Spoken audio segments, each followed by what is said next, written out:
L'école numérique, une solution seulement transitoire en contexte de crise sanitaire, c'est évident.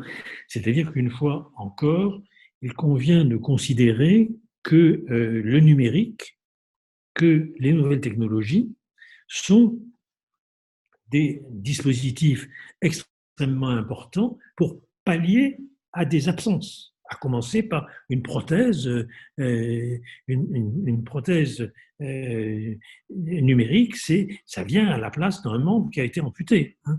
De la même manière, nous avons communiqué durant le confinement par des moyens digitaux parce que les relations sensibles, corporelles, charnelles étaient interdite pour des raisons de santé. De la même manière, l'école numérique ne peut être considérée que comme un dispositif palliatif à un moment de crise sanitaire parce que justement les enfants et les enseignants ne peuvent pas être ensemble physiquement.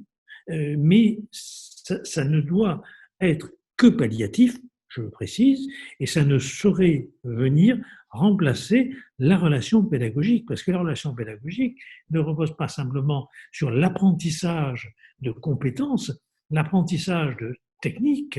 La relation pédagogique, elle repose également sur la capacité de pensée de l'enseignant qui puisse se saisir de la curiosité de l'élève et des éléments de vie qui l'intéressent et qu'il rencontre pour pouvoir l'amener à se former, pouvoir l'amener à apprendre, apprendre aussi bien dans le sens d'un savoir que dans le sens d'un savoir-faire.